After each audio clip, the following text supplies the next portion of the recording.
کہ خیانت کرنے والا وہ بھی ہے جو امین کو محفوظ نہ رکھے، وہ بھی خائن ہے. تو ووٹ نہ کرنا بھی خیانت ہے. سمجھ آ رہی میری بات؟ ہم ووٹ کیوں کریں؟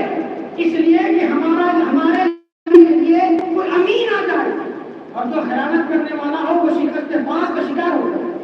مجھے فرماتے ہیں حق موری سے اپنے آپ کو بچائے، منہ پہ تالے لگا لے تو ان کے اوپر ایک ظالم بادشاہ دشمن کو تعینات کر دیا جائے گا. اور دوسرا نتیجہ کیا نکلے گا؟ حضور فرماتے ہیں کہ اس دور کے صلحاء، اولیاء، عبادت گزار، پارسا لوگ، پرہیزگار، اس دور کے صلحاء، اولیاء، عبادت گزار، پارسا لوگ، پرہیزگار لوگ، اچھے لوگ گرچہ دن رات دعائیں کرتے رہے. حضور فرما رہے ہیں دن رات دعائیں کرتے رہے، لیکن ہم کس کی دعائیں کر رہے ہیں؟ اللہ فلسطین کو فتح نصیب فرما. کبھی ہم کیا ساتھ مہینے سے دعائیں ہو رہی ہیں، دیگر اور بہت سی مملکت میں دعائیں کی جا رہی ہیں. حضور فرما رہے ہیں جب حق بولنے سے اپنے آپ کو بچا لیا جائے گا، برے سے لیا جائے گا، تو ایک تو یہ نحوست ہوگی کہ تمہارے اوپر دشمن کو مسلط کر دیا جائے گا، ظالم بادشاہ کو تعینات کر دیا جائے گا، اور دوسری بات یہ ہوگی کہ جو ہے تمہاری دعاؤں کو رد کر دیا جائے گا. دو نقصان. حضرت امام حسین رضی اللہ تعالیٰ کا ایک قول، اس کو باتیں پیش کریں. اس سے پہلے یہ کہ حضور فرماتے ہیں کہ جو ظالم کی مدد کرے،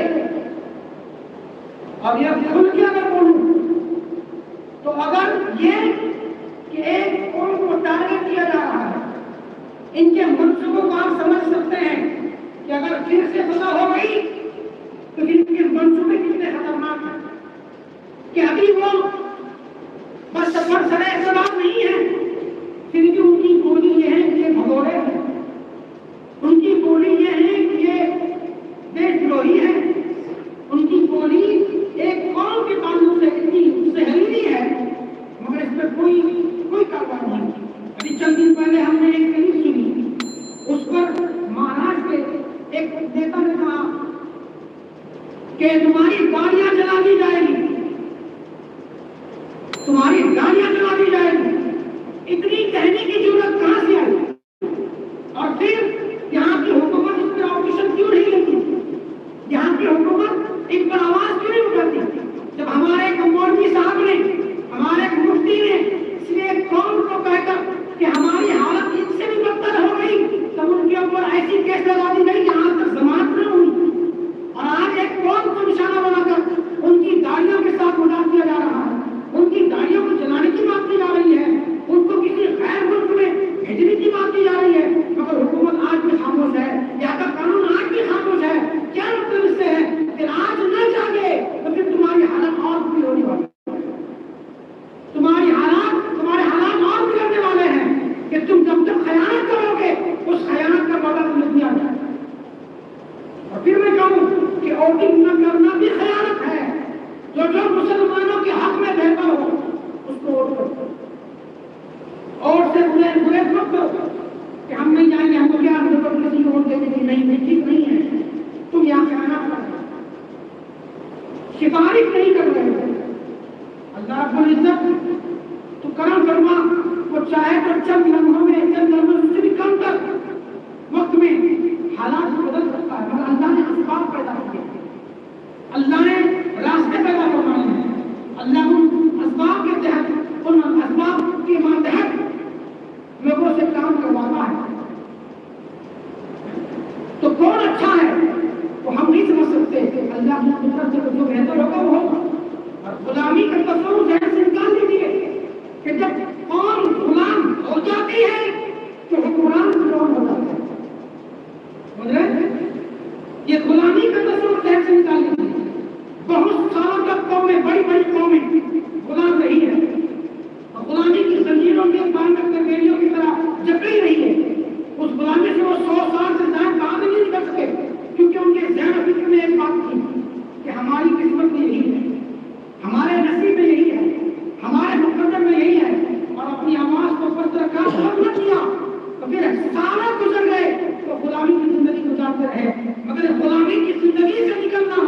تو موسمی انقلاب کو لانا ہوگا،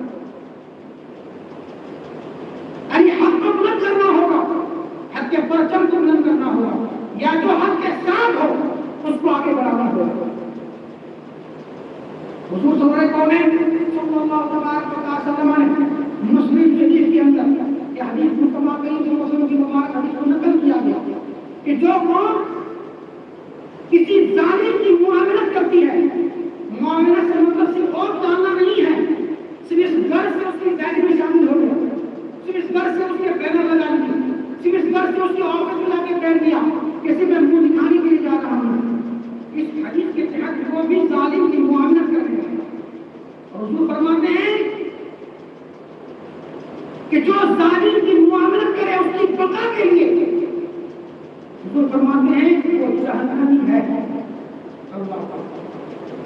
مسلم شریف کی حدیث ہے 5471 یا 64 نمبر کی حدیث، حضور نے فرمایا کہ ظالم کی معاملت کرے، وہ ظالم کی معاملت کرنے کی وجہ سے اپنے آپ کو جہنمی بنا لیتا ہے، کیونکہ وہ اس پر راضی ہو جاتا ہے جو تم ظلم کر رہے ہو ٹھیک کر رہے ہو، جو تم کر رہے ہو اچھا کر رہے ہو، جو تم کرنے کا منصوبہ جو منصوبہ تم نے رکھا ہے وہ منصوبہ تمہارا ٹھیک ہے، اس پر وہ راضی ہے اس رضا کے تحت کہ وہ اس کے ظلم کے ساتھ ظلم میں، اس کے ظلم میں اتنا ہی جو ہے اس کا مددگار ہے۔ حضور فرماتے ہیں وہ جہنم۔ تو کون مسلمان چاہے گا کہ کسی بدعنوانی کے تحت، کسی بد اخلاقی کے تحت، کسی ظلم کے تحت ہم جہنم کا شکار ہو جائے؟ نہیں، مسلمانوں ہمیشہ مسلمان کی خواہش ہوتی ہے کہ ہم سے اللہ راضی ہو جائے، مصطفیٰ راضی ہو جائے اور ہمارا جہنم جنت ہو جائے، ہے نا؟ یہ ہے اس کے لیے کیا کرنا ہوگا؟ تو نوازل الرسول کے اندر مصطفیٰ کریم صلی اللہ علیہ وسلم کی حدیث مبارکہ نقل کیا کہ بنی اسرائیل کے اندر، بنی عیسوی کے اندر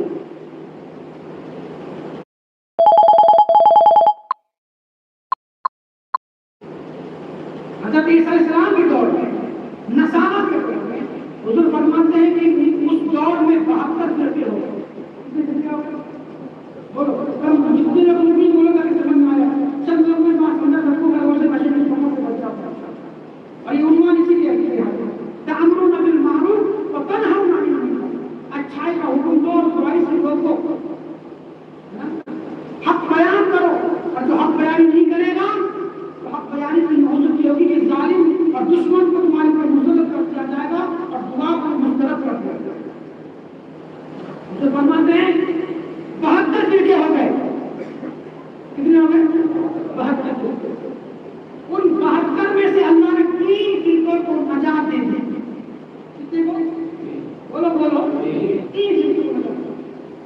حضور نے فرمایا، صحابہ نے کہا یا رسول اللہ وہ 3 فرقوں کو نجات کیسے مل گئی؟ فرقوں سے مطلب کلو، ایک کمیٹی، ایک جماعت، تینوں کو نجات کیسے مل گئی؟ حضور صلی اللہ علیہ وسلم نے فرمایا اس میں جو پہلا فرقہ جس کو اللہ نے نجات دی، نجات سے کیا مراد دیا؟ یعنی محققین نے روزے محشر کی پکڑ سے اللہ نے ان کو نجات دیا۔ روزے محشر ان کی پکڑ نہیں ہوگی، ان کو جا کر جنت میں داخلہ دے دیا۔ سبحان اللہ۔ وہ کون سی قوم تھی؟ حضور نے فرمایا وہ پہلی قوم جس کو اللہ نے نجات دیا، تو پہلا فرقہ جس کو اللہ نے نجات دیا وہ کون تھا؟ حضور نے فرمایا پہلا فرقہ جب اس دور کے ظالم بادشاہوں نے بدعنوانی اور غیر معمولاتی طور پر لوگوں پر ظلم و تشدد برپا کیا، قتل و غارت شروع ہوا، خواتین کی عزت پامال ہونے لگی، اور جو ہے عبادت خانوں کو مسمار کیا جانے لگا، اس وقت ایک قوم نے، ایک جماعت نے آواز بلند کیا حکومت کے خلاف، اس دور کے حکومت کے تعلق سے، اس دور کے بادشاہ کے تعلق سے ہم آواز بلند کیا اور اعلان جہاد، اس دور کے اس قوم ان سے لڑے بھیڑے۔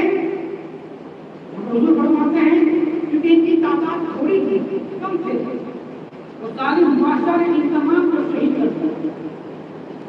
حضور فرماتے ہیں کہ شہید تو ہو گئے مگر انہوں نے جو علم حق بلند کیا تھا، گرچہ ان کا مقابلہ نہ کر سکے